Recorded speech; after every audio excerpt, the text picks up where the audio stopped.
So I'm going to hit the, just mention we're recording this for promotional and educational purposes.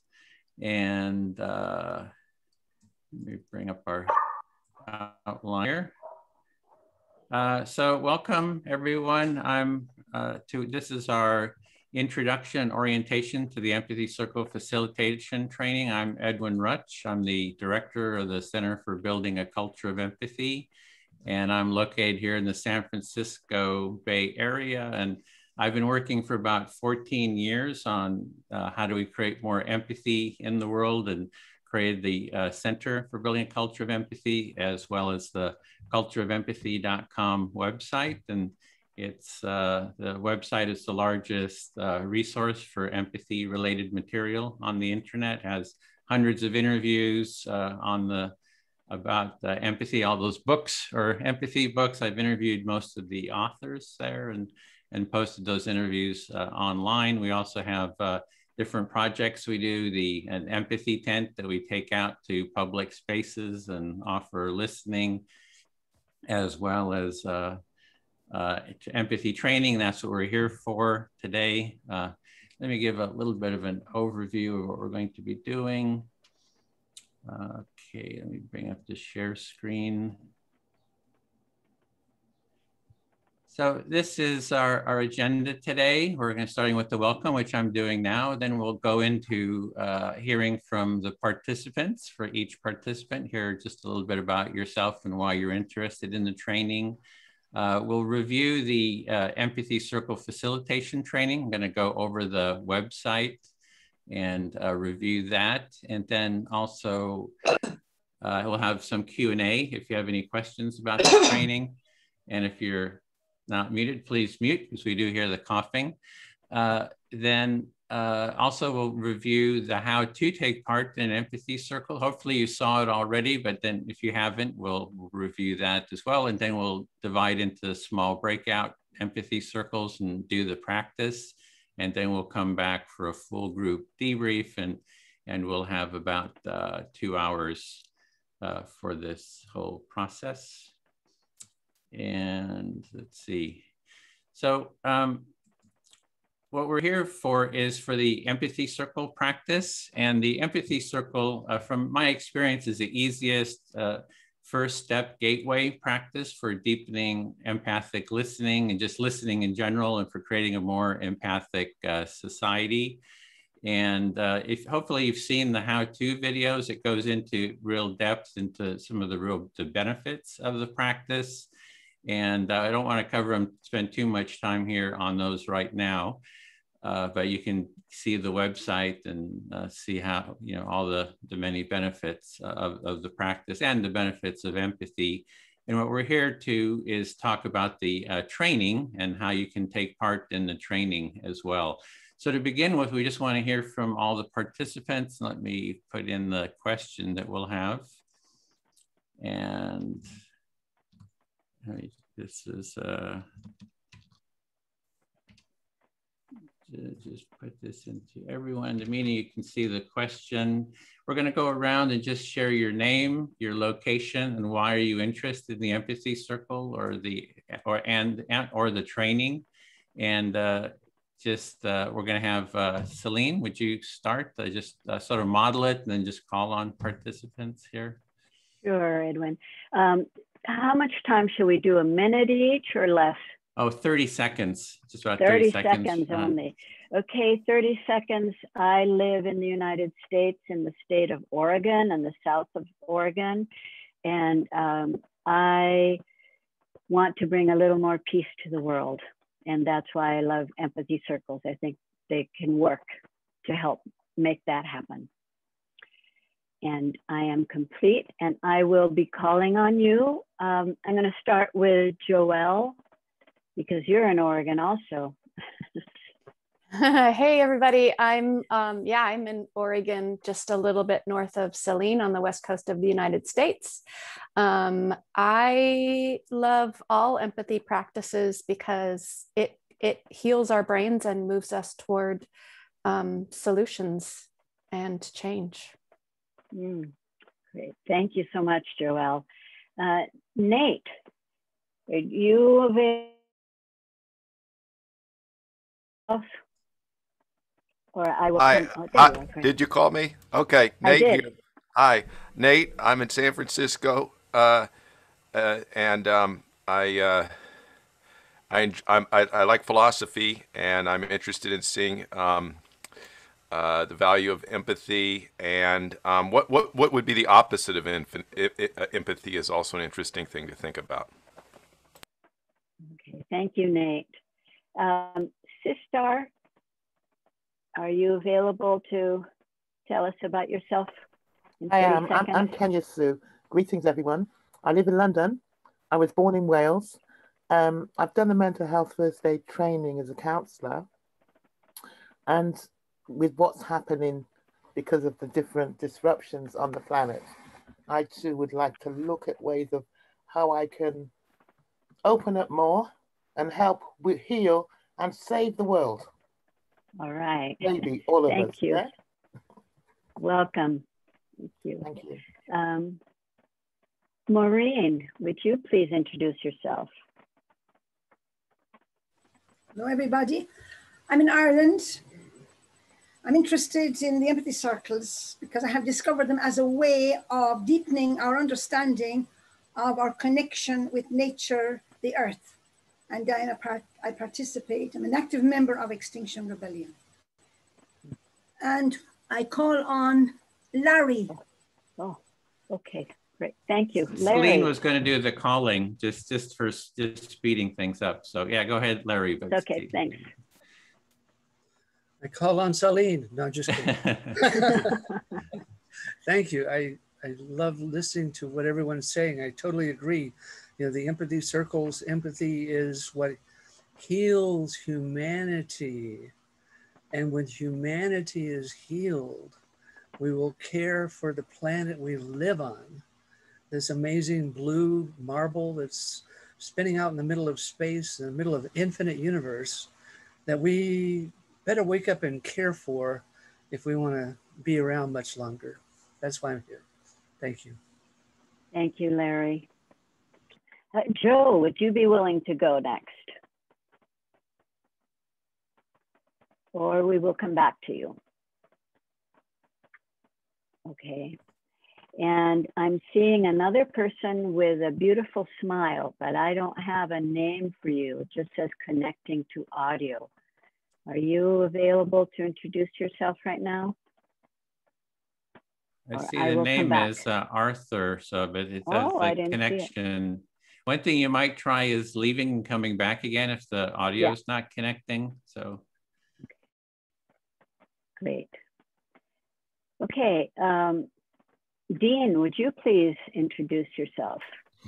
Hello, I'm Dean. I'm a member of Extinction Rebellion. I've been part of Extinction Rebellion for over 2 years.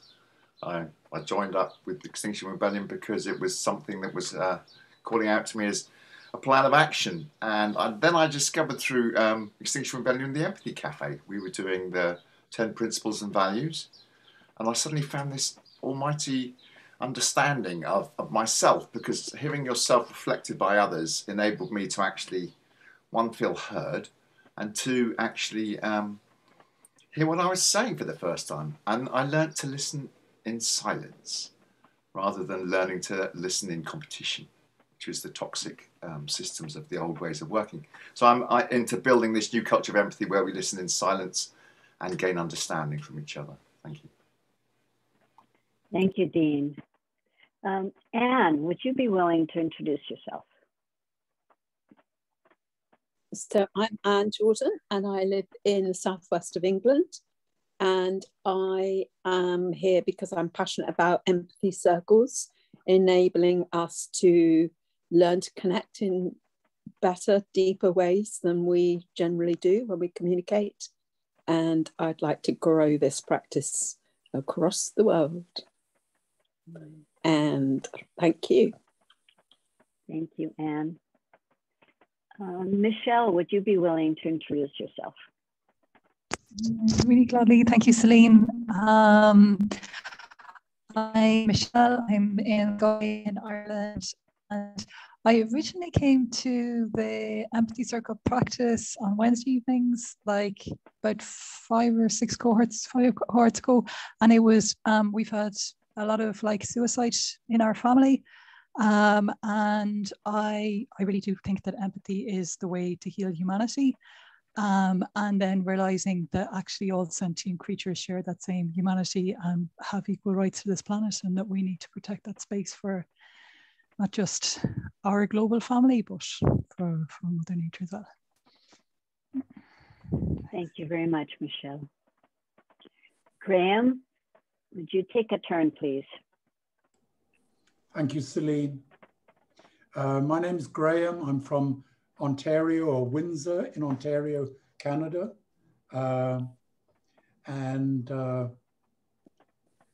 The reasons why I'm interested in the empathy circles, and they can also be very, very broad, but the detail is that the empathy circles really enable you to learn a new skill of listening. And like Dean said, it also enables you to learn to speak in a way which teaches you what you're speaking about and teaches you how to communicate with others. And without those really basic stuff of being able to communicate, we are lost. And we're talking about temperatures in BC of 41 degrees centigrade, or whatever that may be, 125 degrees Fahrenheit. And you just get fried. The world doesn't live very long at that rate. Anyway, so empathy circles are very valuable. Thank you very much, Celine. Thank you, Graham. Bill, would you please introduce yourself? Sure. My name is Bill. I'm in the San Francisco Bay Area. I've been working with Edwin in the online and in street actions for about 3.5 years. I'm a retired special education teacher, and my focus right now is trying to get Empathy Circle in schools to make this something that kids learn every day, because I think that's how change will really happen. Thank you. Thank you, Bill. Edwin, would you please take a turn? Okay, Edwin Rutch, San Francisco Bay Area, and I just find the Empathy Circle is the most effective, gateway practice for empathy practices, and so trying to spread it as widely as possible. I always say we'd like to have everyone in the world learn this practice, and we just contribute to greater well-being. So, yeah. Okay. Thank you. So, Arthur, still not seeing you while you're connecting to audio, is dancing, I think. So, I think we'll continue. Okay. And thanks. When you can connect, we're happy to hear from you. Thanks a lot. Okay, thanks. Arthur, any chance that you're able to get your audio working? It looks like it's, if you can also type, you can type in the chat too, just put. Oh, that's a good idea. And you can also, sometimes if you leave and then come back in, that'll kind of clear up the audio. When you connect, say, connect with computer audio. So hopefully you can get that going. So, okay, so what we want to do next real quick is going to show you the course website. I'm putting the link in. Since most people are familiar with the training already, I'm not going to go into it too much in depth. I'm just going to quickly show that's the link, and I'm going to just do a quick screen share. And if you're interested in taking part in the training, you can go to the website here. All the resources, information about the training is located here. It's a free training. To take part, you have to take part in 2 empathy circles as a prerequisite, and today counts as one. And there's a link here for the different empathy cafes where you can take part, and you can also hold your own. There's the time commitment, which is we're having in this time period, we have one more open empathy cafe. That's today, and then next Monday. And then the training cohort starts after that the following week. And It'll consist of 5 sessions, 2.5 hours for each session. Click through, you can see more of the commitment in time, some of the other time parts that are involved. For example, holding empathy circles and what we call empathy buddy calls between sessions. These are the upcoming sessions. We have one on Saturday. There's a cohort 12 forming on Saturdays. And then there's this one on Mondays. So you can click on either of these and see more about that, how to sign up. There's a sign up page for joining. We'd love to have you take part. There's still spaces for in this cohort. We still have about 4 spaces available for starting in 2 weeks. So, and just click through and you'll see there's a whole outline of what's in all the different sessions, each session, kind of reference material. So I'm just going really quickly through this. You can click on the side here. You can check out the cohorts. You can see videos of past cohorts. The outline for each session is here, plus recordings for past sessions. And so that's pretty much it. I'm going really quickly through this since most people are familiar with training here. So I'm just going to open it up and see if there's any questions about that, maybe from Sistar or Nate, since you have any questions about the training? No, I'm good. It's Kenya here, Sister Kenya. I'm good, thank you. I just had a bit of confusion around booking on and engaging in the different things that were happening, which was the cohorts and the cafe. So now I've got a better understanding because you posted it on the LinkedIn page. Right. What we do is we have 5 sessions for the training, and then we have about 3 or 4 open drop-in sessions between each cohort, which you can drop in, kind of connect, kind of learn about the training, practice empathy, and then also sign up. And then we'll do another, we have the 5 sessions, some open cafes, and then the session starts again. It's always in this time slot. Were you interested in taking the training? Yes, I am interested in taking the training. I've looked at some of the videos and the various connections and the backgrounds of the people that want to become engaged in that. And yeah, I'm very much interested. Oh, great. Connections. Maybe we can have a empathy network.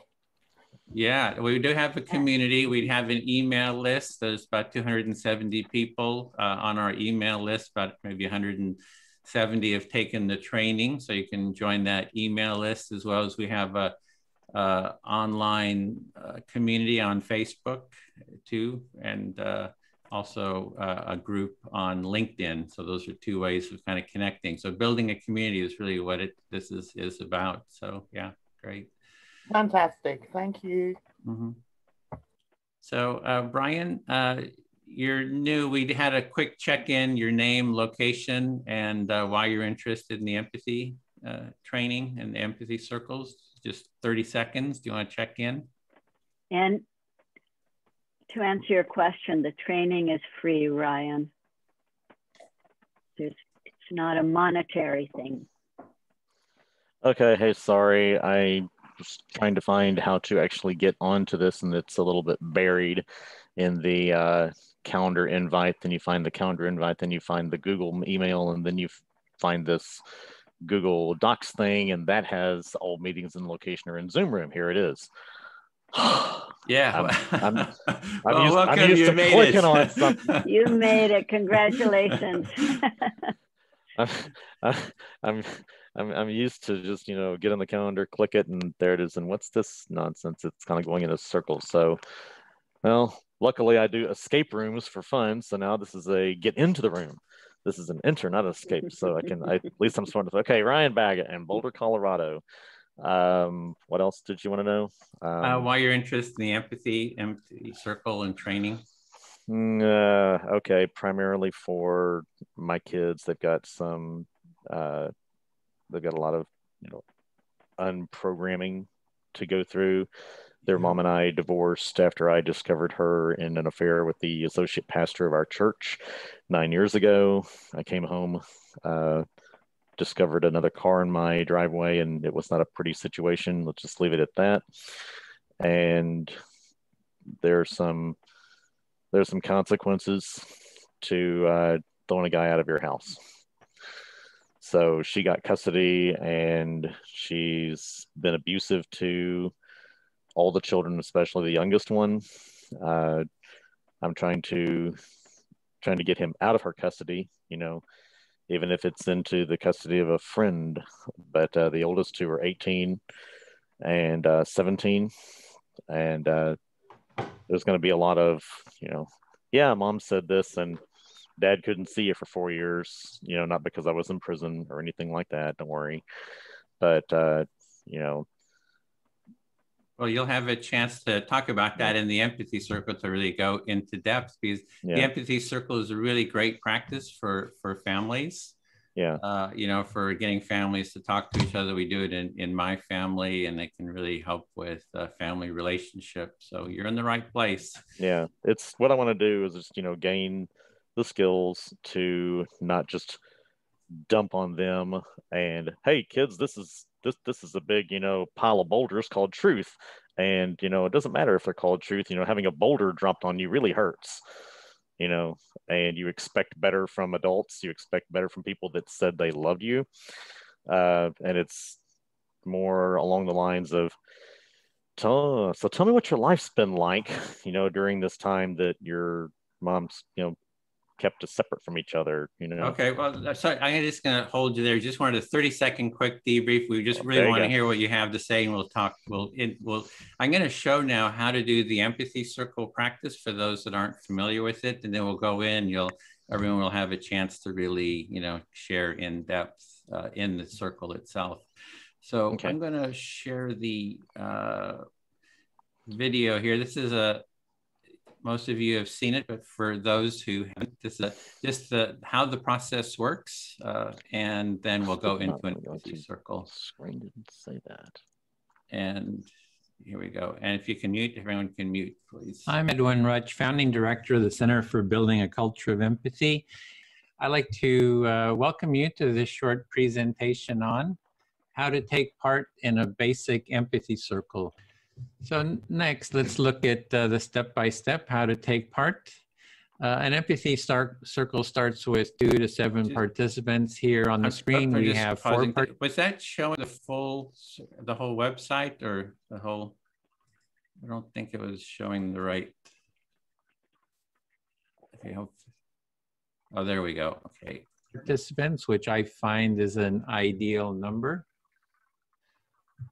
There are 4 basic roles, and the roles rotate among the participants as the empathy circle unfolds.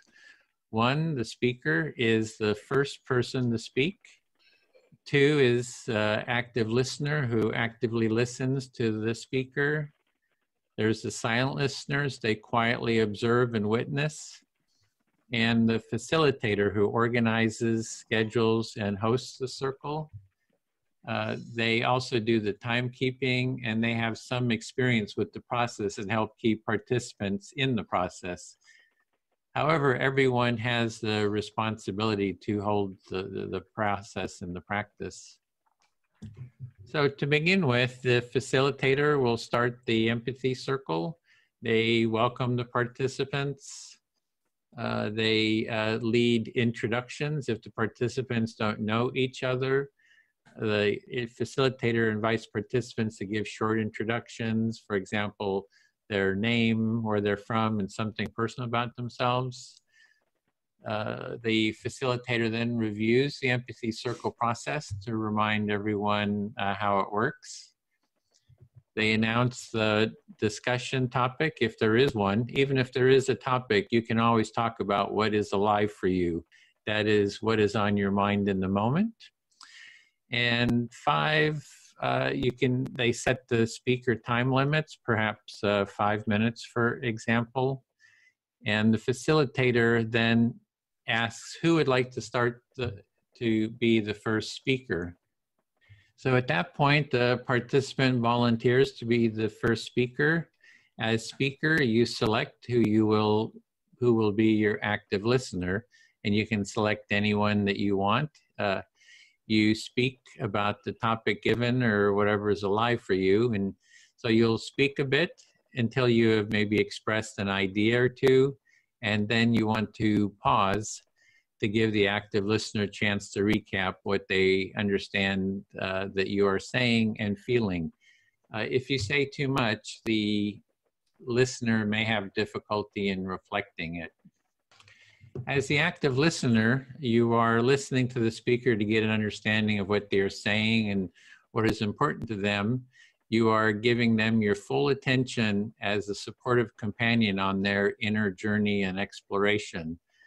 When the speaker pauses, you recap your understanding of what they said and how they feel by reflecting the essence of that in your own words.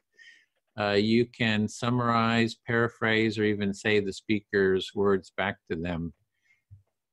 Even though you may have a strong impulse to respond with your own ideas, judgments, analysis, advice, and sympathy, or even questions, resist the impulse to do so because these common responses block the speaker from moving along their internal journey. You'll be able to say whatever you want when it is your turn to be the speaker.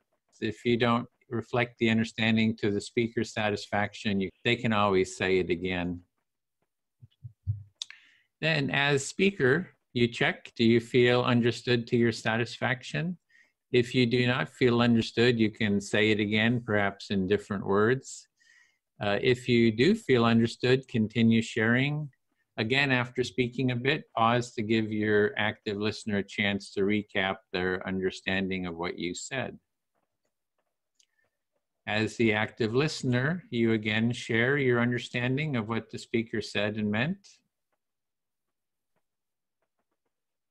The cycle of speaking and reflecting continues until you, as the speaker, do not have anything else you'd like to say, or until you get a signal from the timekeeper. If you get a signal from the timekeeper, then finish up what you're saying in a sentence or two. After you get a final reflection, you can end your turn by saying something like, "I feel fully heard," or something like that to indicate you are done with your speaking turn. At that point, the roles then rotate. The active listener becomes the speaker. The person they select becomes the new active listener. For everyone having equal time, it is good to select someone that hasn't spoken lately, but it is your choice. The others in the circle become the silent listeners. This process of taking turns in speaking and active listening continues for whatever time is allotted for the empathy circle. And this was just a very short introduction. The best way to learn the practice is taking part and doing it. There is more in-depth material on taking part in an empathy circle and facilitating one at empathycircle.com. Thank you for listening. Okay, so as said, we want to go right into the circle because the best way to learn it is to do it. And let me put in, we're going to have our topic is, why are you interested in the empathy circle and taking the training, facilitation training, or whatever is alive for you. So anything on your mind. So if you have family issues or whatever, that's all, you can talk about those as well. So we're going to have three groups. Celine is going to facilitate the first one, Michelle the second one, and Graham the third. And we're going to have, we're going to have 5 participants per circle, so we'll have 4-minute turns, and we're going to go for 1 hour and about 10 minutes for this part, and then we'll come back to the full group to debrief. And I'll send a notice just before we close the circle. So with that, hopefully, Arthur, are you able to connect with your audio? It's going to be difficult in the circle if you're not able to speak. So hopefully you'll be able to work that out. Also, Priyanka, you just joined us. Do you want to just say your name and location, Priyanka? Are you able to hear us? Sure, Edwin. Hello, good evening, everybody. I don't know whether good evening, good morning, but I'm from Kolkata, India. Oh, great. Hello. Well, welcome. So we're going to go into the empathy circle, and the facilitators will be the first listeners, and they'll model how the listening works. So here we go, opening all rooms. See you in the rooms. And Celine, your group will stay here in the weight room.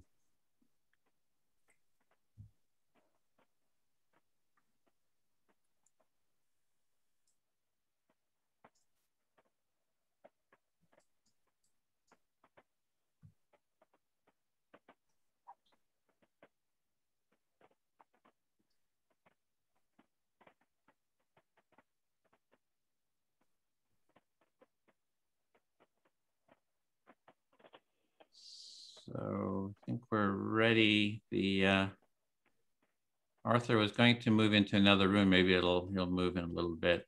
So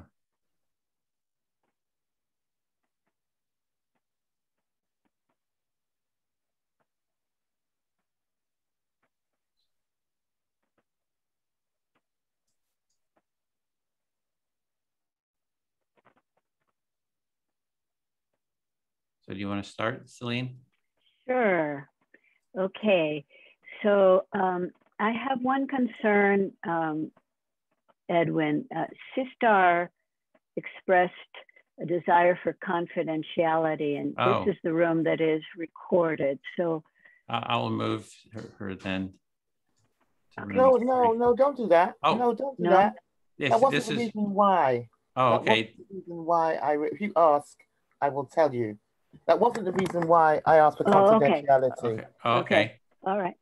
Not because I wanted to say something. I'm saying sometimes when people are given an opportunity to talk, they talk about things that are very personal to them, and maybe it may trigger some emotion in other participants.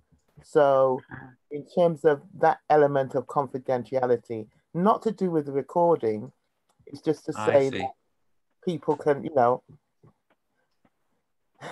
So you had more concern about people or about the what do you do about confidentiality in a group when people are sharing kind of deep emotions and maybe personal things, and so you're just wondering about the confidentiality?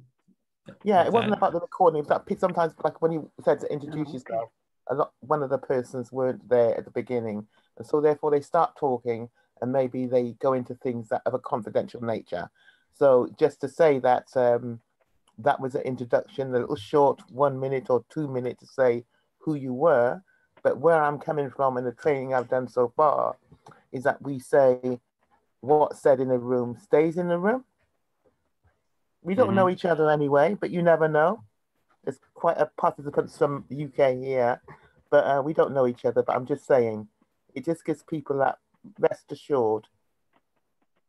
Yeah, so you're in your group. So I'm just gonna we're starting, and if you want to keep time, I can be the first listener and just reflect this, Celine. So okay, sure. So that's the way. So we're actually doing the process. So I hear you have that in the groups that you do in the UK, you actually have sort of a confidentiality statement saying that what happens in the room stays in the room. Yeah, depending on the kind of training or that people are attending.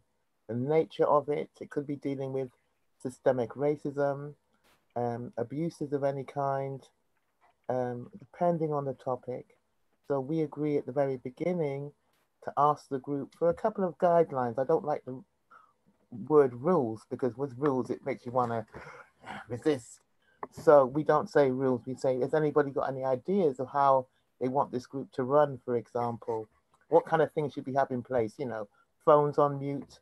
So people with children will be able to still communicate with their children if there's an issue. Areas of trigger moments, things that people have gone through may trigger an emotional response in other people. So before they say anything that's going to be, quite upsetting, they will say, okay, trigger here.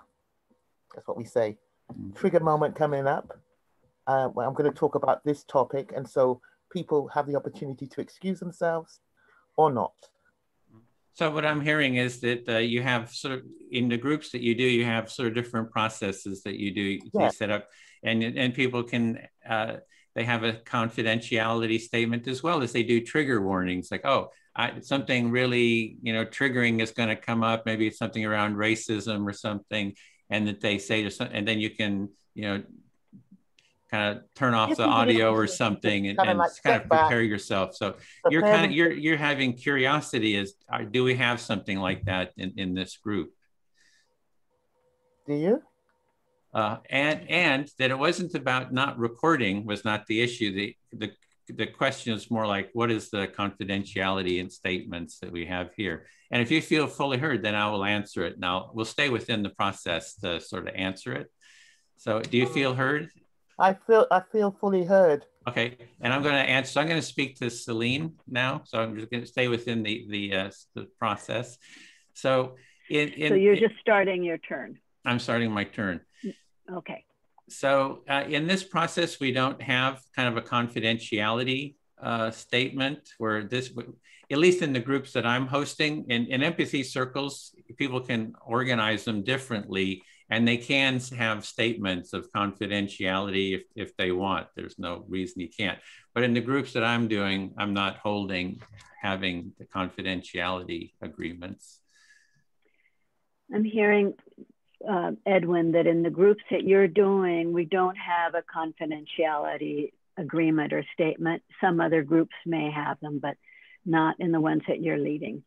And this, especially this one here, is recorded, so it's kind of like public, right? So it's kind of, wouldn't even make sense to have confidentiality here per se, because this is like, publicly recorded. So I'll add that part too. And especially this group right now that is being recorded is public, so there wouldn't be any confidentiality. And the confidentiality also tends to groups that are kind of coming from a therapeutic background. It's like in the healthcare field and so forth, there's a real concern about confidentiality, in the healthcare, and there's actual laws about confidentiality. So, and I can understand that, but we're seeing that these calls are more just people who are, regular people. It's not therapeutic. And so I don't have like a confidentiality agreement for these calls. So there are, in the therapeutic context, in the healthcare context, there tends to be confidentiality, and in some cases it's actually part of the law.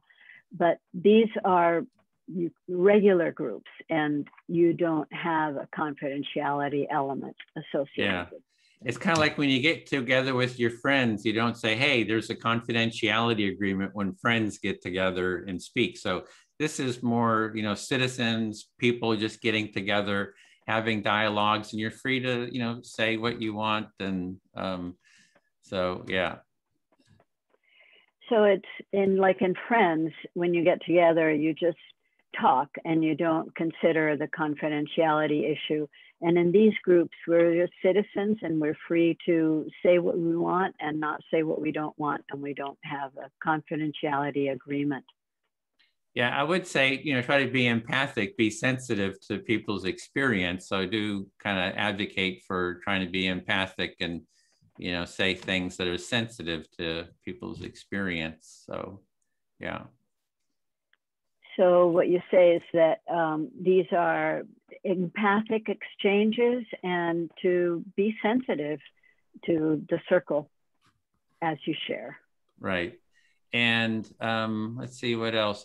Is the confidentiality is a whole issue of its own too. I don't know, my time's coming up, but in the sense that stuff kind of leaks out anyway. I think it puts a lot of pressure on people, not to be free to say what they want. So that's one concern I have with the confidentiality statement. So it's a big issue.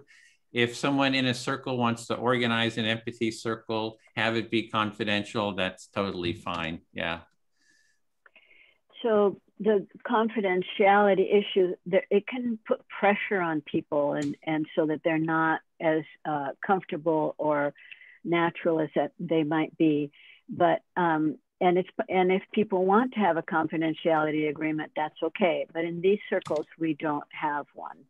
And your time is up. Okay, I feel fully heard. Thanks, Celine. Okay, thank you. So now I am the speaker because I was the active listener, and I'm going to ask Anne to listen to me. And I realize we haven't set a topic except why do you want to participate in empathy circles or whatever is alive for you.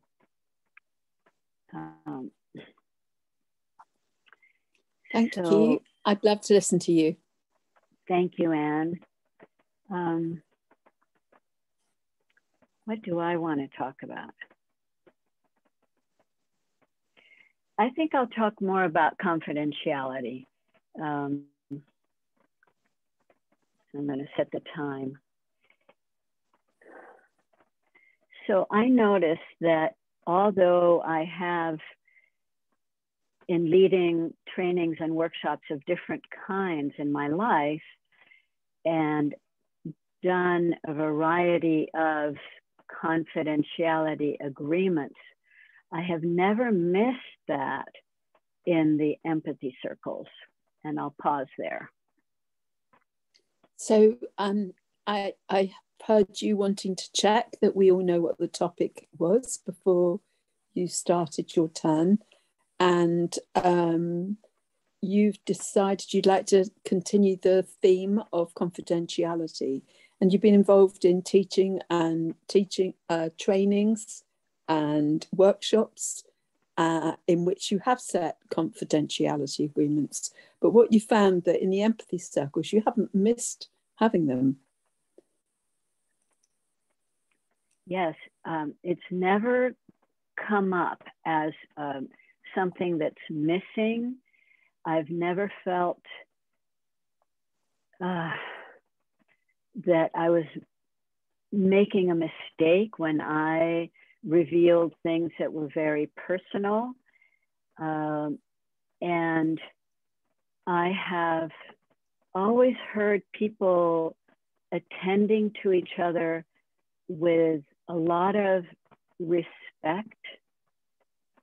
And the other thing I'll say is that choice, that people choose to share what they want this group to hear.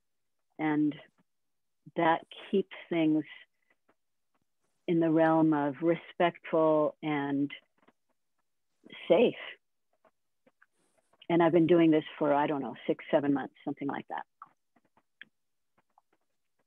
So it's been your experience that there's never been a time when the confidentiality issue has come up where you've thought that you've made a mistake disclosing what you have, or that something is missing by not having it. And what you've noticed that people tend to attend to each other respectfully, and it seems to not require a confidentiality agreement, and always anyway that people have a complete choice about what they do share.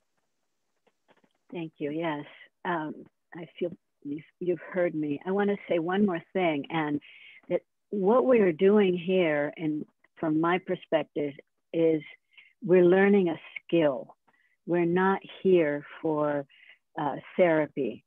We're learning a skill that we can take into the rest of our lives, whatever we do in the rest of our lives.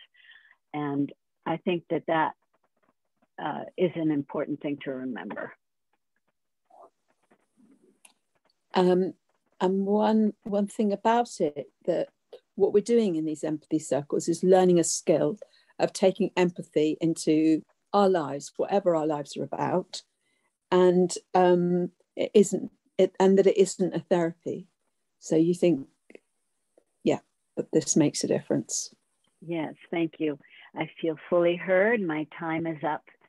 And now, Anne, you get to choose a listener and be the active speaker. Okay, thank you. I noticed that Rexford has joined us during this. I don't think he was here before. Shall we welcome him? Hi, Rexford. Hi, how are you? Sorry I'm joining late. I apologize.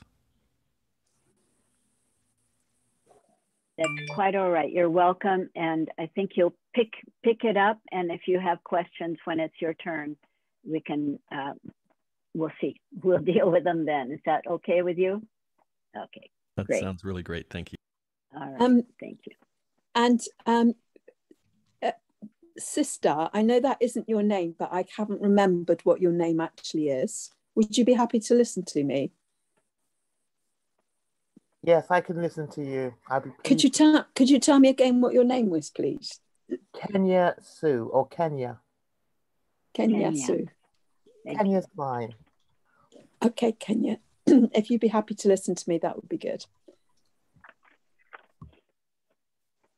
Okay, so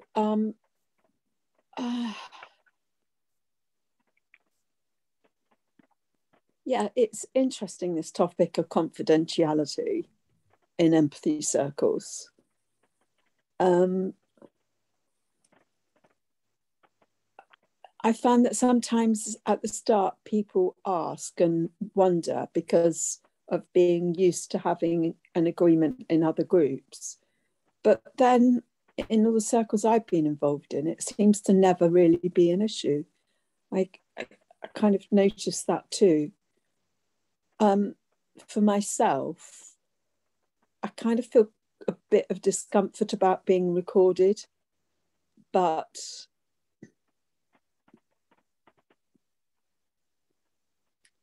I understand that there's something about this process and the learning of these skills and the desire to share these skills in the world and spread them to build a culture of empathy, that if having recordings helps us to do that, then that's more important to me than bothering that people can hear me and see me on the screen if they do actually listen.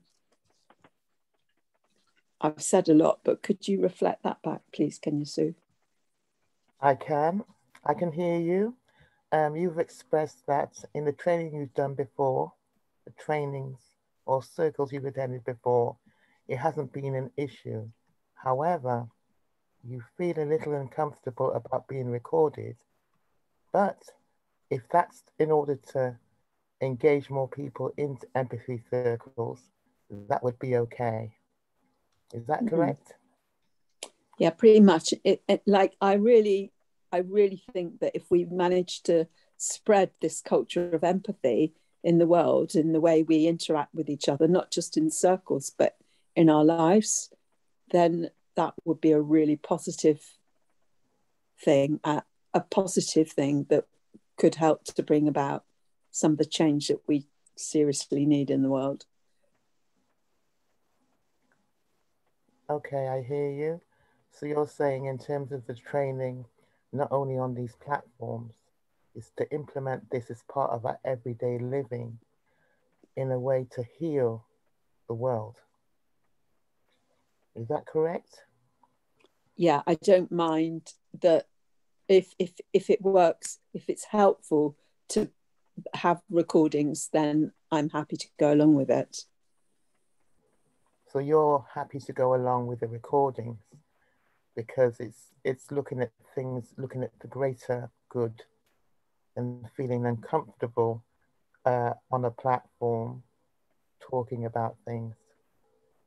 Yeah, I find that like I feel a bit cringy when I think that people are listening to me. And if I thought about it, then I'd run a mile, but decided not to think about it.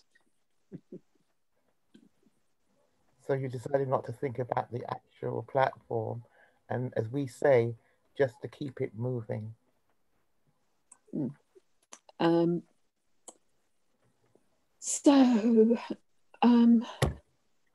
time is up. Thank you. Thank you. And thank you, Kenya Sue. I feel fully heard, Kenya Sue. Kenya Sue, it's your turn to be the speaker, and you can ask anybody you want on this, in this group, to be your listener. Okay, I'm gonna have, is it Nate? Nate, are you willing to listen to me rant?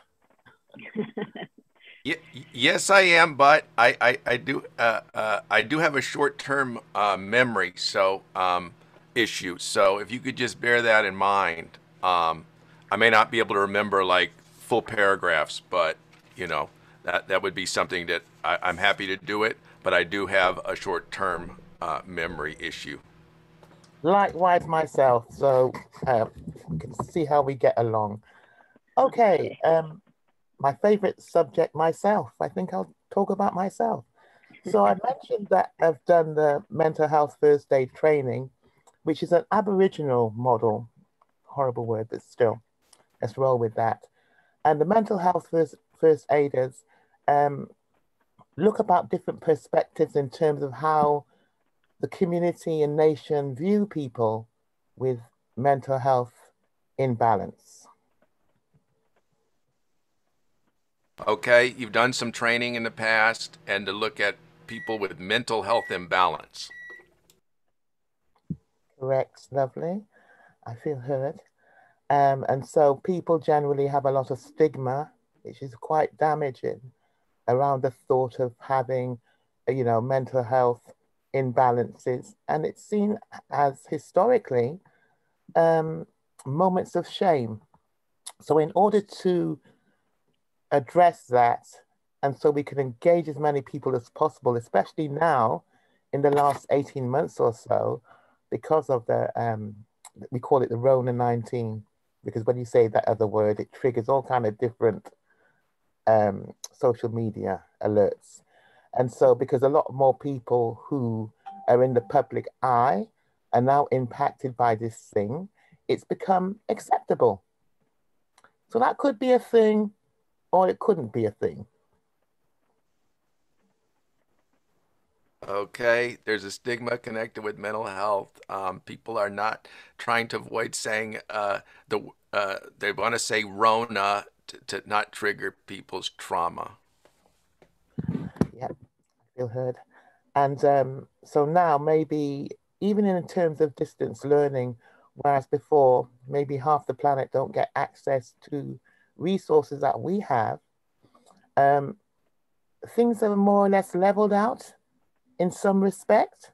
So even though the Rona has been quite negative, there are some positive aspects to it. And when I say positive aspects, I'm not speaking about the big companies and the big pharma becoming millionaires, billionaires. I'm talking about people's access to online platforms.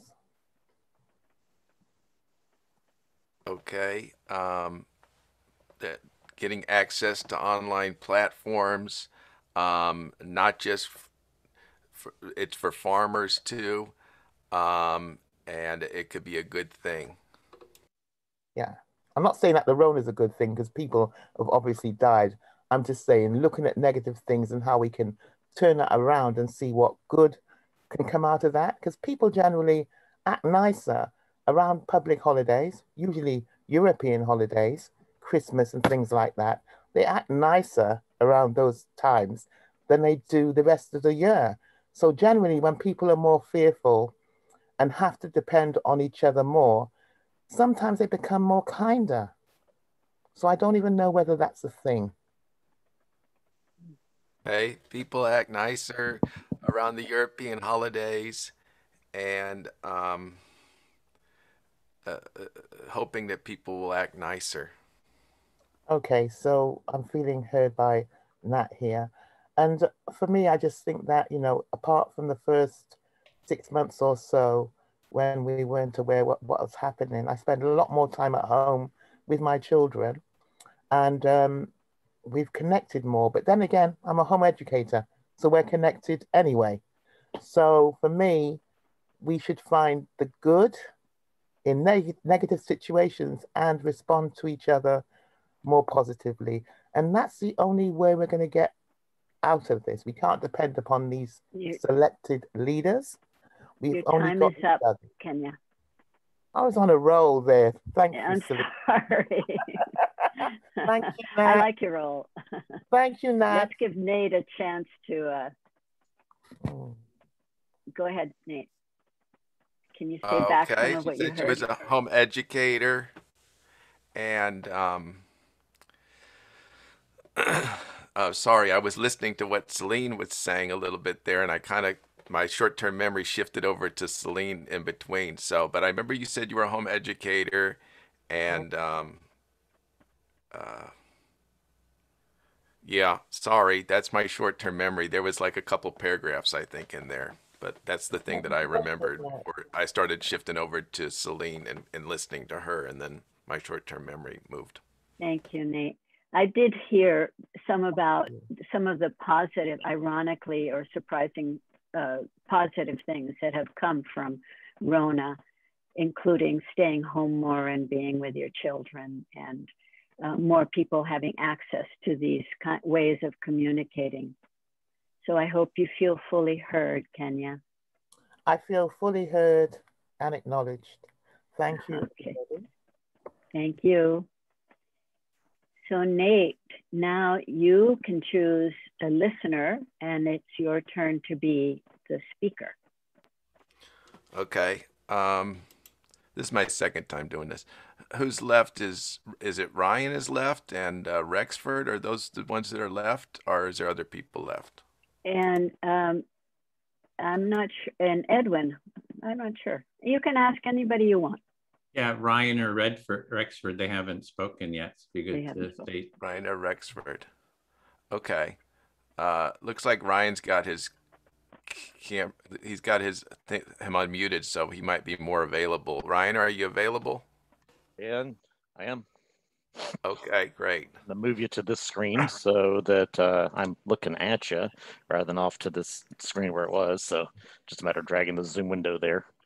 Yeah, yeah, no problem. It makes you feel heard when, like, I'm, looking at you as opposed to doing that. It's not that yeah, there you go. Yeah, it helps. It helps, I think. Okay. Cool. So this is I'm gonna make mine really short, so you don't have to have to really review inside your brain all the words that the other person said and then try. So I'm gonna keep it short. Okay. Thank you. Do you want to try to repeat that, or should I just go start now? Oh, okay, sure. Good point. So, you want to keep it short and make sure that I'm able to comprehend what you're saying. Yes. This empathy skill focuses a lot on repeating. I understand. Go ahead, Ryan, and say back what you, Okay. I understand this empathy skill relies a lot on hearing and repeating to you what you said. I also find that this empathy skill is important for learning how to concentrate on other people. Okay, so you feel this sympathy skill enables the speaker and the listener to concentrate better.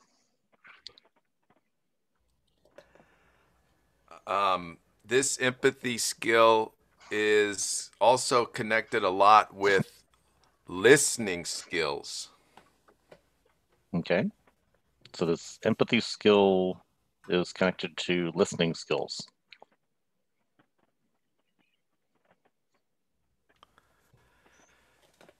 And listening and repeating is connected to short-term memory. Okay. Listening and repeating is connected to short-term memory. So I think this skill is very good for you if you have a good short-term memory. Okay, this skill is very good for me if I have a short-term memory. if you have a bad short-term memory, you might not be very good with this skill. Okay. I might not be very good with this skill if I have a bad short-term memory.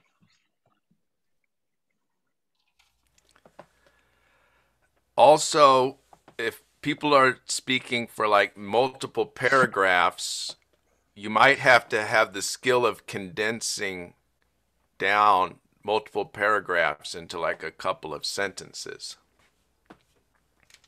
Okay. So the person who's speaking, if they tend to speak in paragraphs, I might need to ask them to boil it down a little better to sentences rather than paragraphs, so that I comprehend what they say and can repeat back to them. Yes. So it's a complicated task. You have to concentrate, listening. Then you have to remember what you listened to and concentrated on.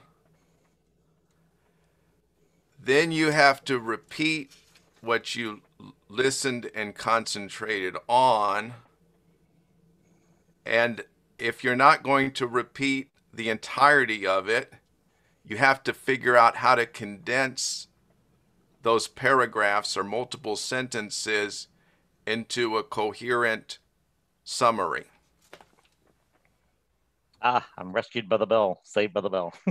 Well, if No? you can repeat back what you heard, there's time for that. Shucks. Okay.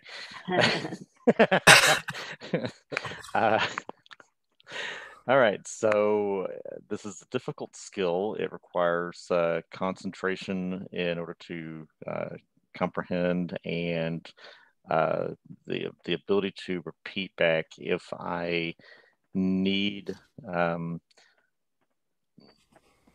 the speaker to condense paragraphs into sentences that would be easier to hear, then I should ask for that. Okay. Yes, thank you. I feel very fully heard. You do? Good. Okay. I was thinking I got maybe like a 60 on that, but if I get a 70, that's a pass. Yeah, okay. You got a pass. All right. So it's your turn to be the speaker, Ryan, and you get to choose who will be your listener. And you can speak on confidentiality or empathy circle or whatever is alive for you. Okay. Celine, would you be my listener? Sure. Okay. So I'm kind of getting a better sense of this. I'm not really by nature a patient person, but I've had to be more patient in my new chosen career. Okay, great. What I hear is that you're starting to get a better sense of this, that you're not a patient person by nature, but you have been learning more about becoming patient now that you have a new career. Okay. And that new career, so I was in technical sales for 20 years following and concurrent with a 17-year career in the military. So you've had 20 years experience in a technical field, and now concurrently also 17 years in a military career. Right. And so that military career was 7 years on active duty, followed by 10 years in the Reserve National Guard. But that Reserve National Guard career, since that's really most of that is the 1 weekend a month, 2 weeks in the summer, I began a 20-year career in technical sales about the same time as that latter half of my military career, the 10 years in the Reserve and Guard began. So you have had 17 years in the military, and the last 10 have been in the Reserve National Guard, which is one weekend a month, and then a couple of weekends a year, or weeks maybe. And your technical sales career has been going for, I believe, the 10 years in the reserve. Fairly close. You can correct me if you want. Okay, so right, I was 7 years active duty and then 10 years reserve and National Guard. All 17 of that ended the end of 2007. I began my technical sales career in 1998. Finished that in 2017, and then have started a career as a software developer in the last 4 years. Okay, so you've had 7 years in active duty, 10 in the National Guard, which ended in 2007.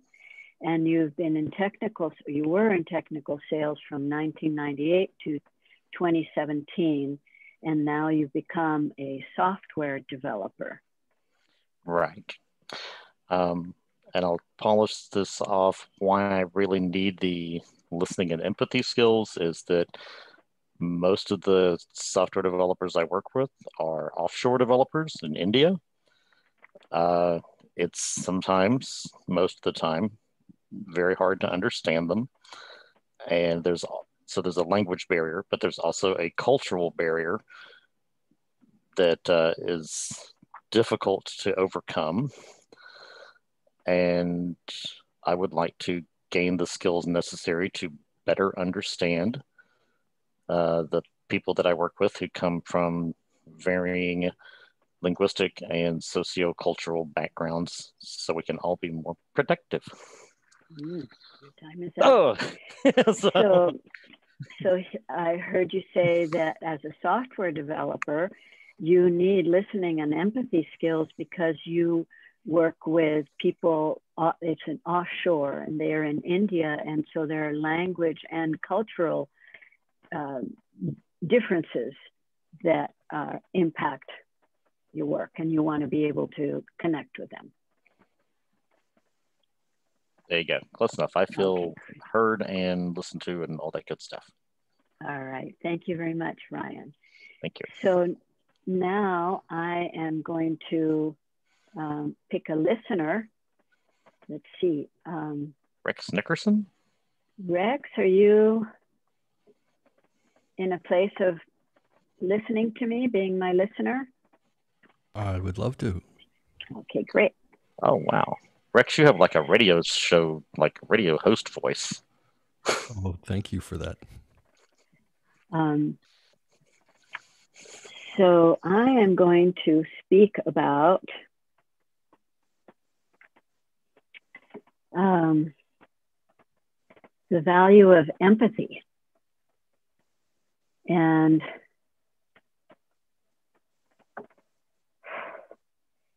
I think if anything gives me hope these days, it's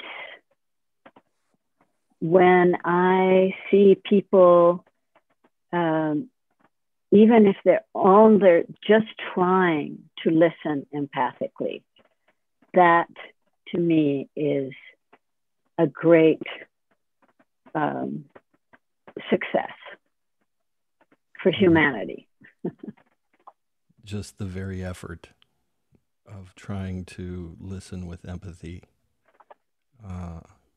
really feels like an achievement for you. Yes, thank you. Where I live, we have a city council, and we have a new mayor and new members in the city council, and they have been spending all their meetings essentially putting each other down and putting each other's ideas down. Mm. Yeah, so given that empathy and the effort to listen with empathy is so important to you, I'm imagining it must be difficult in the political arena to observe the lack of it. Yes, it's actually heartbreaking for me and for all the citizens in this small town of, I think we're about 22,000 people, to watch elected officials sabotage each other. Heartbreaking to watch them sabotage each other. Mm-hmm. So I get how difficult it is for people to choose to learn how to listen empathically, even though I think as a skill, it's not a difficult skill. And I love how easily people in these circles learn it, no matter what their background. Right. It's easy to learn, and it's heartening to watch people reaching out and connecting and engaging with the micro skills. Yes. So my view of humanity is enhanced every time I participate in empathy circles, and it helps me get through the day. Wow, a real uplifting and positive view of humanity in general. That's, yeah, given all the context that we're in on so many levels, it can be very uplifting and helping us get through our day. Yes. So I have just cheered myself up. Thank you for listening to me, Rex. I feel fully heard. And so now it's your turn to be the speaker, and you get to choose who will be your listener. Let's see, can I have some guidance? Is there someone who has spoken less or participated less that might like the opportunity to listen? Well, I don't know. I think maybe Kenya would be willing to listen again. Or maybe Edwin would be. Yes? Ryan would, because that was actually challenging and yet, well, yeah, Sure. fun. Okay. Sure. Go ahead. Ryan from Boulder, Colorado. Yeah. I love that city. It's a crazy place. Would you be? It's also beautiful. Would you be willing to listen for a moment from Boulder, Colorado? Certainly. Outstanding. Thank you so much for that. Yes, I am super excited about all things empathy. Like Celine, I feel that it's easy to understand.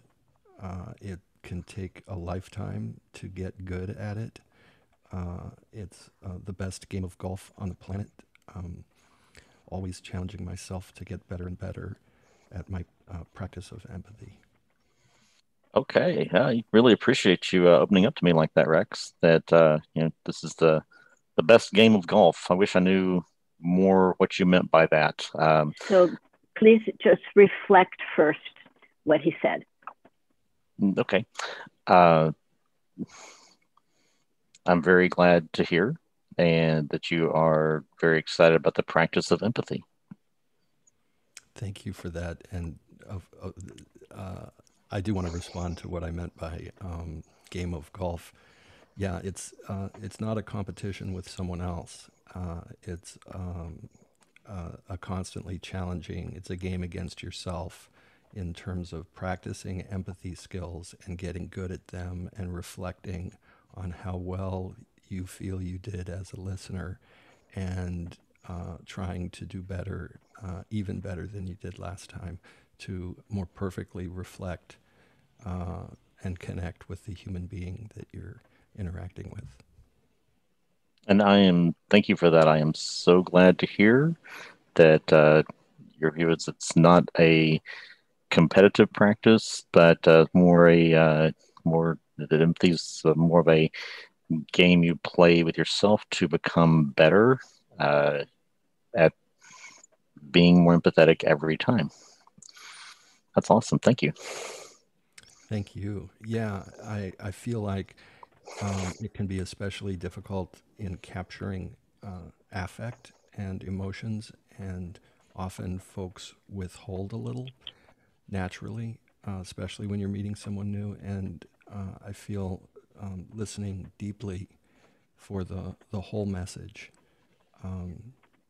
is constantly interesting and challenging, and wanting to connect deeply with another human being requires that deep listening. Okay. Yeah, thanks. I'm very sorry having somebody from my work call me. Oh, okay. I'll reflect back and then you can come back when you've done your call. Okay. Does that work? That's okay. Right. Thank you. So what I heard was that you you are aware of wanting to capture the affect and emotion. Oh my God, they're calling me too. And that listening deeply for people's whole being, their whole emotional being, is something, a practice that you feel is very important and meaningful. Thank you for that. Yes. And your time is up. Thank you so much. So I seem to be the speaker again.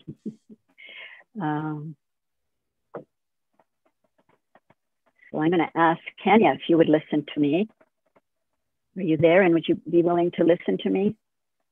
I'm here, Celine, ready to listen to you. Okay, great. Thank you.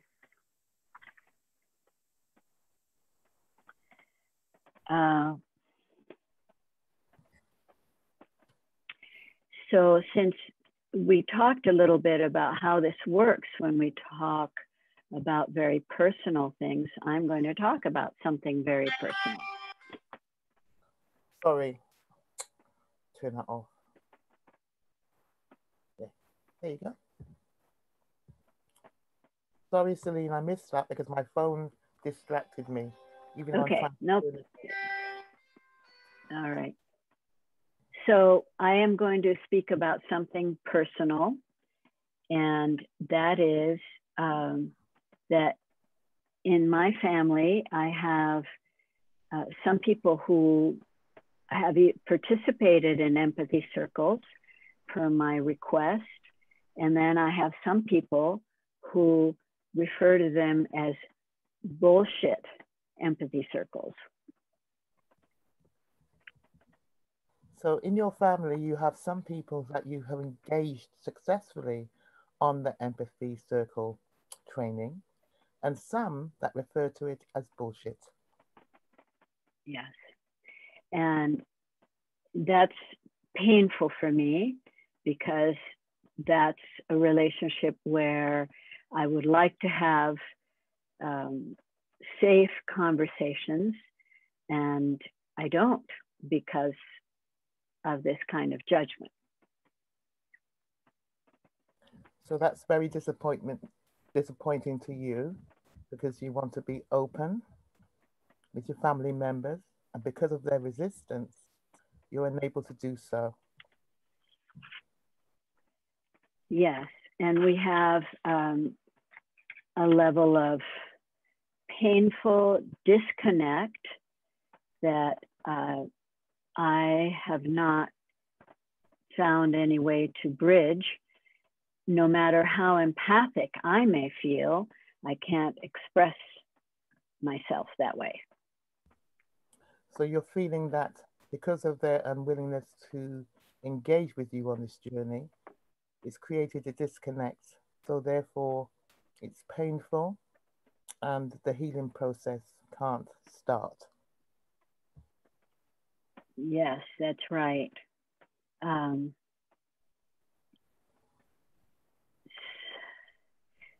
the other hand, with the person who is willing to learn empathy circles and is willing to listen, at least for a while, it's kind of short-term participation. but there's a sense of the possibilities of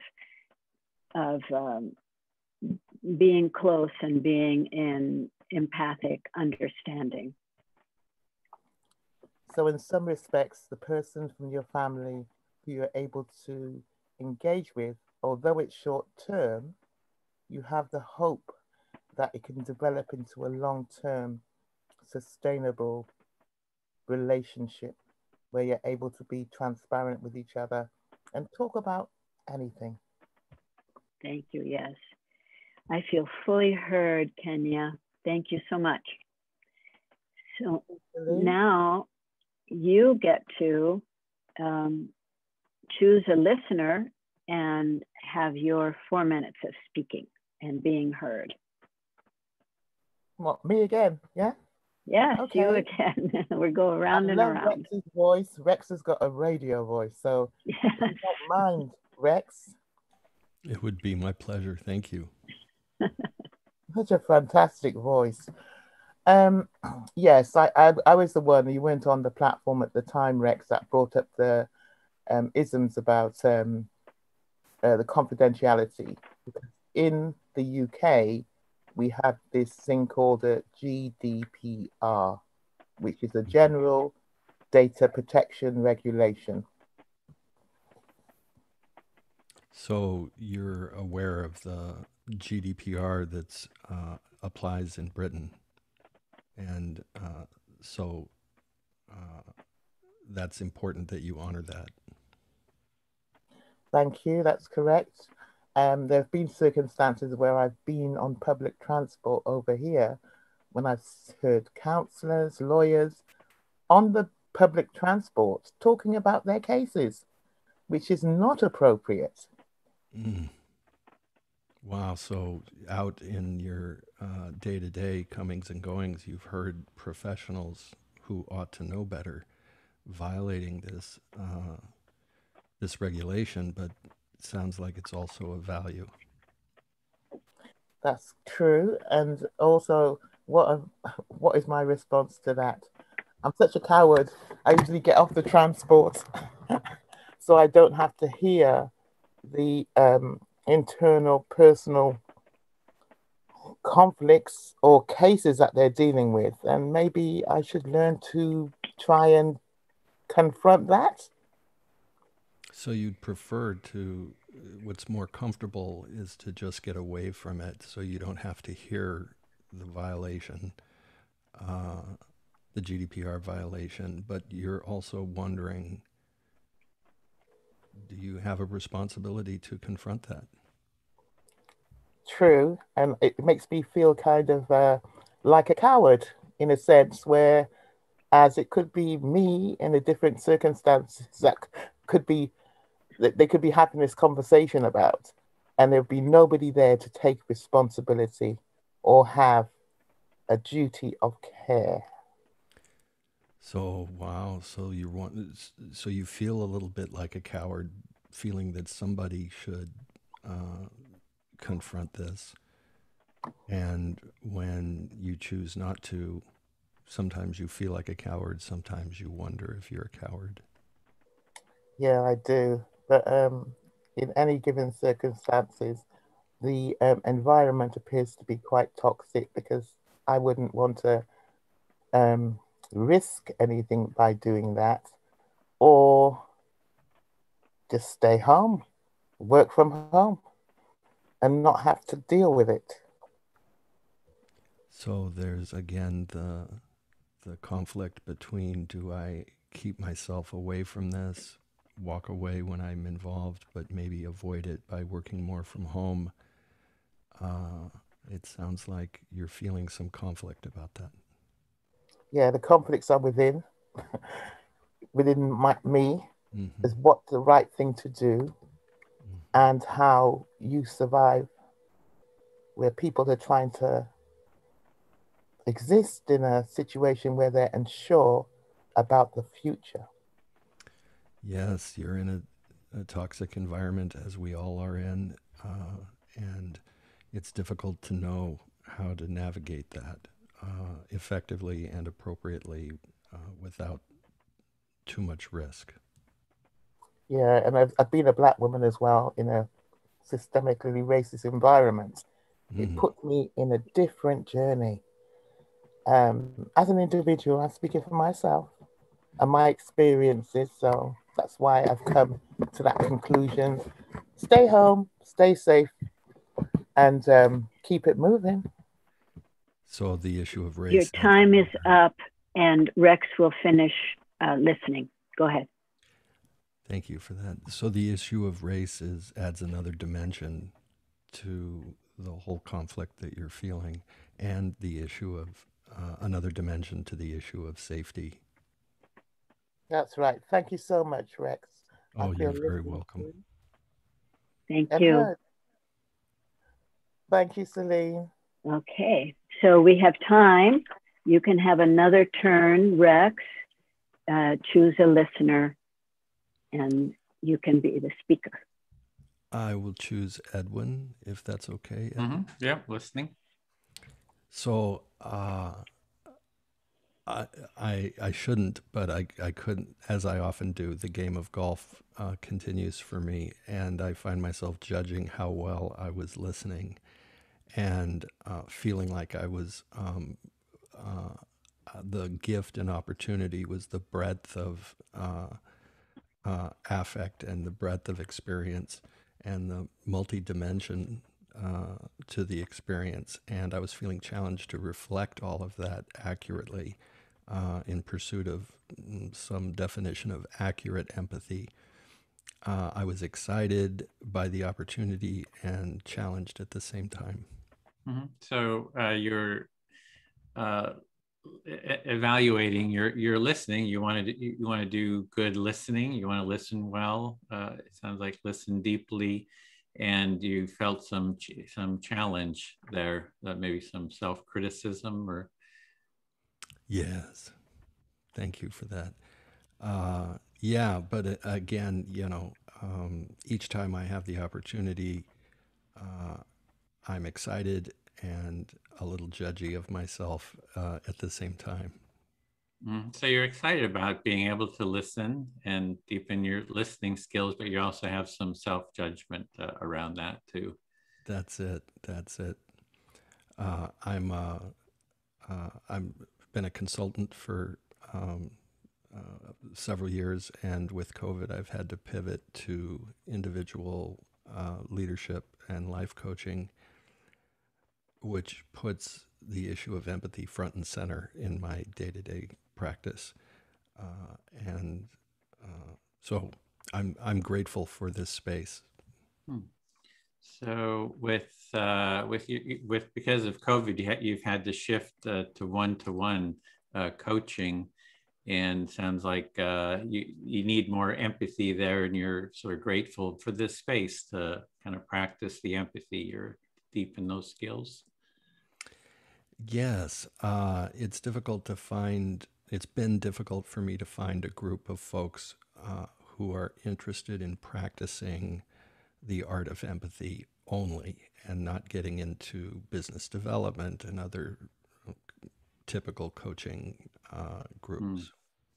So you found it hard to find like a group that, like here, just practicing the empathy, like the groups that you're more the business oriented groups are more into business development, coaching, and not so much on just the empathy component and the practice of it. Yeah, exactly. And sharing some gratitude, maybe feeling some gratitude for this space too.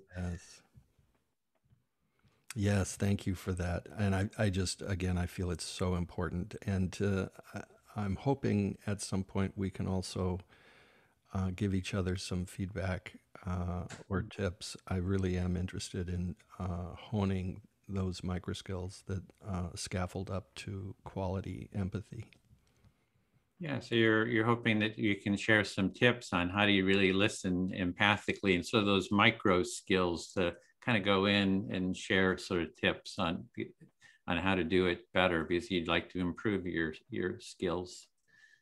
Yeah, I'd like to hear tips and strategies and what other people do and get feedback on how I can be better. That's my sort of larger goal. And to the extent that that fits into this group, I'm excited about that. Yeah, so you really want to learn, get those tips on how to improve, and you're excited about that, and you're putting it out there. It sounds like hoping to get some tips from others and hope that others will share those. Thank you so very much. Time is up. That was the time, and so I'll speak to Anne. Edwin, my pleasure. Yeah. Okay. Yeah, that's a good topic for an empathy cafe, is like, how do we really listen more deeply? I think it's really a lifelong, it's a lifelong experience, how to just keep getting better at the listening. So it could be a whole topic for a whole empathy cafe. So you've picked up on what Rex was saying, and saying it would be a really good topic for a whole empathy cafe. How do we get to listen more deeply? Yeah, sometimes people feel like they have to reflect back all the words. And that's sort of a good starting place, for people. We try to create a space that's safe and easy for people to start wherever they are with their skills. And if it means reflecting word for word, that's fine. But for the reflection, you can also just kind of reflect back the essence too, in your own words of what you're hearing. So you're commenting on the empathy circles. It's good at the beginning for people maybe to start from where they are with reflecting back, but it's good not to have to say everything and to get to the essence of it.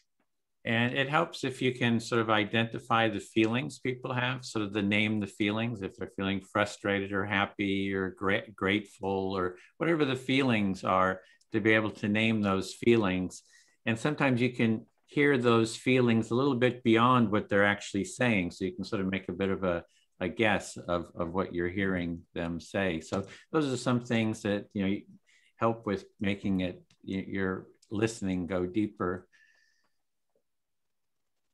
So you're wanting to pass on that actually picking up on how people are feeling, which often goes a bit beyond what they're saying. But if you can pick those feelings up, then you have a better chance of empathizing with people. And I think, as Nate and Ryan talked about, it's also you get better at speaking, right? Instead of speaking in complex sort of intellectual thoughts, you kind of simplify your speaking. And if you can name your own feelings that you have in the moment, like I'm feeling some excitement about your question, Rex, and your direction. So I feel some excitement about that, because I think it's really important. So if you can name your own feelings and share those, that again is that feeling into, kind of supports that feeling into. So those are just a few little tips. So you notice too, not only noticing other people's feelings, but actually acknowledging and speaking what your feelings are, enables you to actually express yourself more easily and fluently. And I did want to go back to the confidentiality topic too, that I find that authoritarian governments, if you're in Russia, China, and those sort of governments, they try to scare people from authentically speaking their truth. And so what we're trying to do in the empathy circle is make it, and that's one reason I like to record them, is so that we share our truths. And I think that that's more of a democratic sort of a way of being, is to be able to share our truths. And it creates really a culture of empathy. It's that openness and transparency helps build that more empathic culture. And you're contrasting a more democratic way of doing things to the authoritarian states, where people don't feel free to express what they feel and think. And by doing this and doing it openly and visibly, you think that you're not only building empathy, but a more democratic way of being. And it's a fear that inhibits people. I just want to add that. I think it's the fear. Authoritarianism is based on fear. So we want to overcome that fear. Yeah, and so something you're really keen to get across is that it's fear that's induced by these authoritarian states, which gets in the way. So actually overcoming that fear helps in this process. I feel deeply heard. Thanks, Sam. Thanks, Edwin. So I think we have 4 minutes, time for one more. Just Okay, so Nate, would you listen to me, please? Okay. Sure. Hi. Sure. You probably heard earlier that I have a minor disability. Yeah, I empathise with that sense. My short-term memory, I just wish it was as it used to be. And I get frustrated when I say something to people about it and they don't get it. They think that their short-term memory problem is the same, and it isn't. Okay. You said that you have a short-term memory issue as well, and you get frustrated if they don't understand that. Yeah, I think we can all have problems with memory, but it isn't the same as having a real short-term memory problem.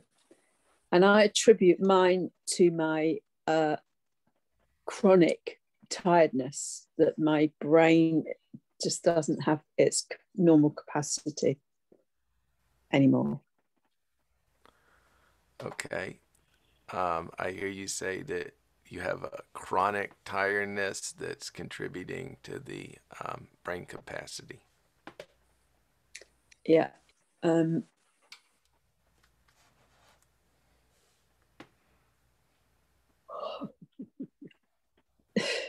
The other evening, I was listening to this person that I just met, and it was quite scary. I realised eventually, although he's British, I reckon he's being caught up in Trump mania, if that's the right word to describe people who are getting caught up in, I don't know if you'd call it Trumpism or whatever.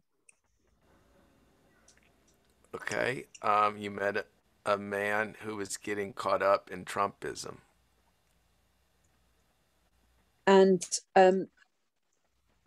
actually went for a walk with him, but it was after this I realized that he was actually really quite well indoctrinated into some of this very right-wing stuff, and he was trying to advocate it in my direction. Okay. And the way he was doing it was really clear. He had no capacity to listen at all. He wasn't allowing me to the space to finish my sentence, or he wasn't interested in hearing what I wanted to say. Okay. He was very far indoctrinated with Trumpism, and he wasn't allowing you to speak. He was trying to project his Trumpism on you. And I'm feeling quite disturbed about this the last couple of days, and I'm kind of feeling pulled to continue to engage with him, in the hope, I suppose, that there could be some cracks of possibility. But I'm also curious to learn more about his mindset and what is happening and how he's got to that place. I think it's quite important I learn. Okay.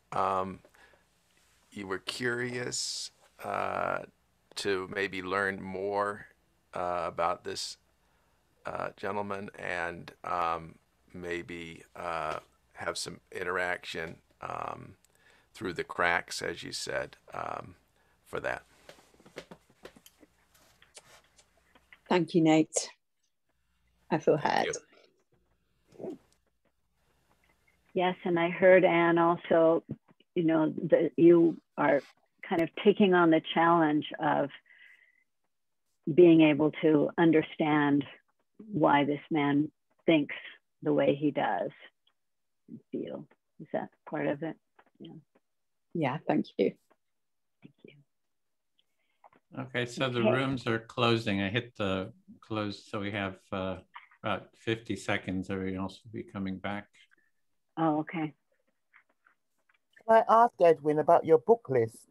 You said you've got lots of books behind you. Oh, yeah. Empathy. So what are the 5 ones you can give us that are helpful? The one of the best ones that I like is called Listening Well by William Miller. He's the founder of Motivational Interviewing, and it's a real sort of a how-to book. It's thin. It gets to the point. It's not real philosophical. It kind of has a lot of sort of practical, listening well. And if you go to my website, cultureofempathy.com, and you look it up, you can see my interview with him there too. Could you please put that in the text box, please? What was his name again? William Miller. And let me bring that up.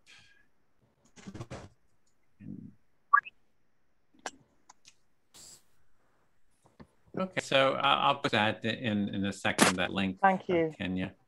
I just wanted to get started with our feedback here.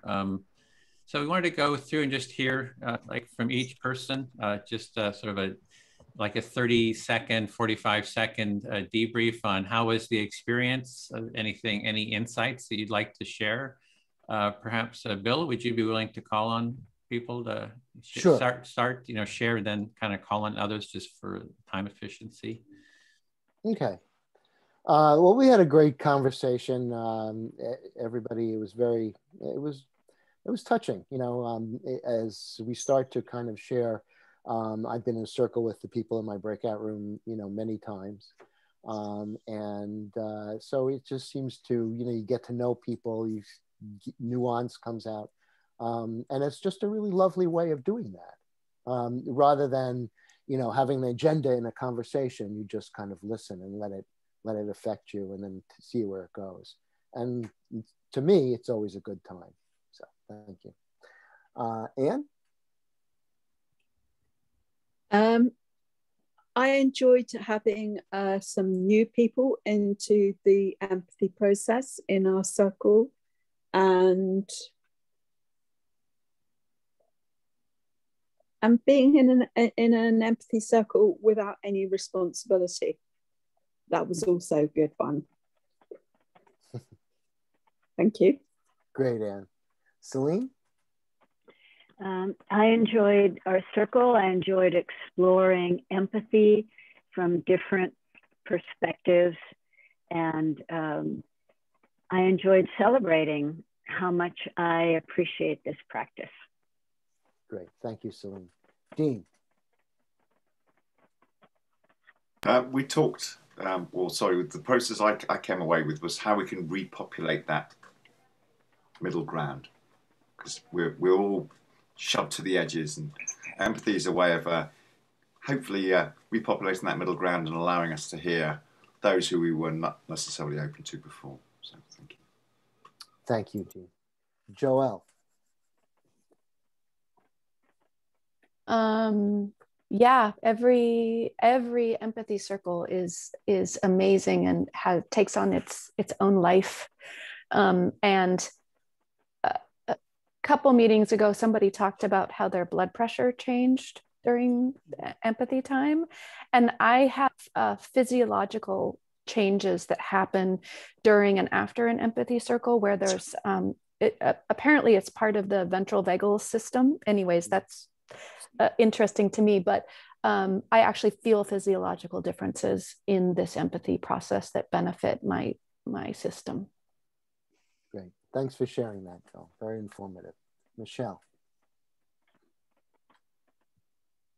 I really, I loved what happened for that circle. There was this topic came up at the start of the circle about a portal opening, that's a place beyond space and time, and it just kind of somehow starts to stand still, and it's I just felt like that was really alive. That field was really alive, and I was just the insights and the things that were shared, and it helped me see through there was a lot of shifts and insights that happened during it that I felt like it didn't feel like I felt like we were just getting started, that we could just you know, carry on for the next few hours, and it would just that it was really alive. So yeah, I'm really, really grateful to everybody on that circle. Thanks, Bill.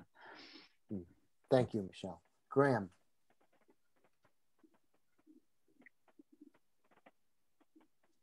Yes, this Empathy Circle was an absolute pleasure. And the journey was amazing. And the idea of the journey was a concept that Priyanka brought in. So I was in a team with Priyanka, Larry, and Maureen. And for me, really kind of outside of the empathy circles, the topics made me feel that I can no longer sit on the sidelines. I have to get involved, and I have to become active. And the other one was really to do with the empathy processes. And we had a person new to the empathy process today, Priyanka, a storyteller, who brought a very interesting dimension to the process of listening. And I think I enjoyed it. Thank you very much indeed, all. And thank you, Priyanka. Okay, bye. Thanks, Graham. Kenya Sue. Can you hear us? Yeah, I really enjoyed the different journeys, the contributions of each person, and being able to breathe. You know, usually I usually do the webinars or training, I am so tense. I grind my teeth sometimes. But today, this evening, it was relaxing. I was able to speak my truth and my journey, and I felt well listened to. So thank you, everybody. Great. Well, thanks for adding to the richness. We appreciate it. Larry. Yeah, I too was feeling like what Michelle was describing, this oneness of time becoming still, where differences are insignificant and similarities are observed, and this peacefulness comes over us as we realize the amazing value of being alive on this blue planet in the middle of an infinite universe with life, and to be able to care for the life that we already have and already are. It's just a really, really beautiful experience. And Empathy Circles, you know, I guess you could say it brings out that in each of us. So tune in again next week, where we're going to have 100 billion people logging in. That's right. Okay. That's a rumor of peace, I hear. So keep the rumor going. 100 billion next week. Okay. So Larry is a very aggressive marketer, and so he's marketing to aliens as well. So thank you, Larry. Maureen, could you share, please? Thank you. Yes, I found it a very friendly circle, and the kind of appreciation was palpable in that circle. I found a great sense of mutual respect. And I think the presence of a storyteller, somebody who Priyanka identified in some way as a storyteller, gave the circle another dimension, which I wouldn't be accustomed to in the circles, you know. So it was great, yes. Great, thank you, Maureen. Priyanka. Yes, hi, hello everybody. So I would like to show my gratitude to my partners inside the room for being so welcoming, especially. Initially, things went, I was not sure where things are going.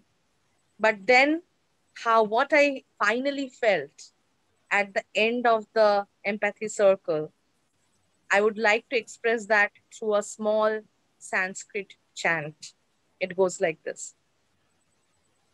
Asato ma sadgamaya. Tamaso ma yotirgamaya. Mrittorma amritam gamaya.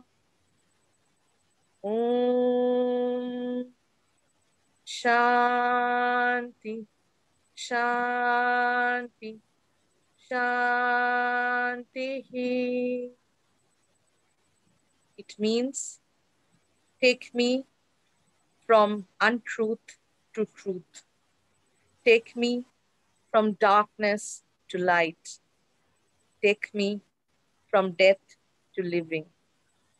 Take me from the beginning of the empathy circle, when I was not sure how things were going, to a feeling of oneness and losing differences, becoming one. Thank you so much. Thank you, Priyanka, and thanks for what you bring here. That was wonderful. Nate, hard act to follow, Nate. Yeah, and I'm going to maybe challenge it a little bit. Yeah, what I was today is, can you hear me okay, Bill? Yeah, you cut my out internet for just cut a out. second. Yeah, just for a second. Okay, my internet's right here. It doesn't work very good. Okay, I can hear you now. Okay, great. Okay. So yeah, I was learning that it's a lot about listening, paying attention, repeating, concentrating, and using your short-term memory is also, and then when you're explaining things back, you can use like synonyms. You don't have to use the exact same word, you know, when you're repeating back what the person said. So that's what I learned. Thank you. Thank you, Nate. And Rex. Oh, thank you. This was my first time joining in, and it was a marvelous, wonderful experience. I really appreciate it. I was saying to Edwin and others that it's nice to have a group of people so focused on this single idea.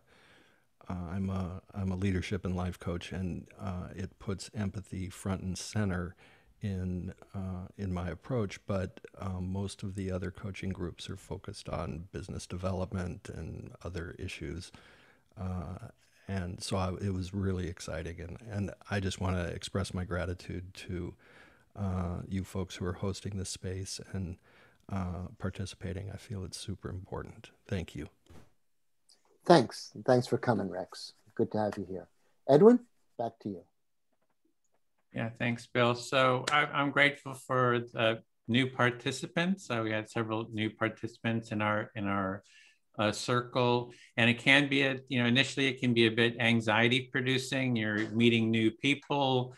It's just maybe a new process, and you kind of wonder, am I doing it right, or am I going to be judged, for it? So it can be a bit anxiety producing. The more you do it, usually after a couple rounds of it, you start saying, oh, this is pretty good. You start settling into it. And also if you do it a few times, come back next week and take the training, it gets easier and easier with time, and your skills get better and better with the listening. And as was mentioned, it's a lifelong journey to keep improving those listening skills with our family, friends, with our community. And our goal is to spread empathic listening and build a more empathic culture and society, to bring this listening into kind of all walks of life.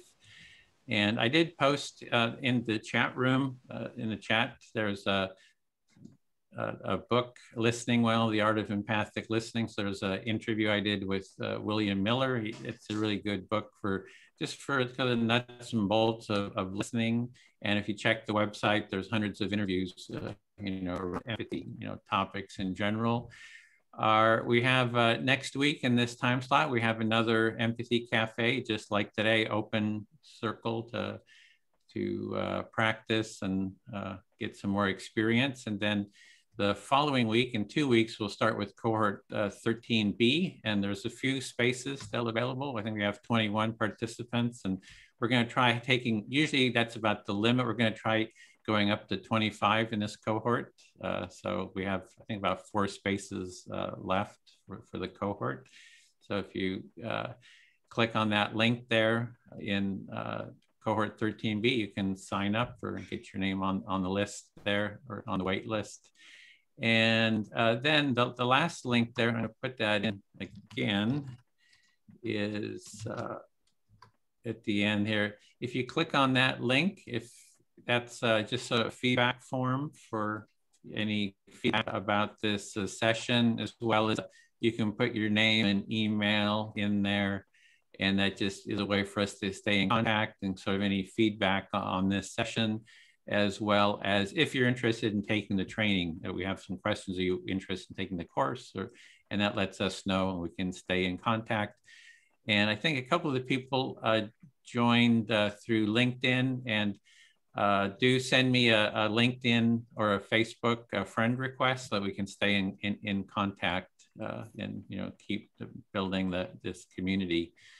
So with that, I think, is there anything else, Bill? Do you want to, anything else that I should add, or anyone, any of the other facilitators? I can't think of any other than it feels good. Feels damn good. Feels damn good. Empathy feels damn good. That's it gets right to the core of it. So with that, we like to just end with our jazz hands, and hope to see you. We'll be here Saturday as well, and next Monday. So see you then. Thanks for taking part. Okay. And the facilitators, if you could stay back for a debrief to stop the recording.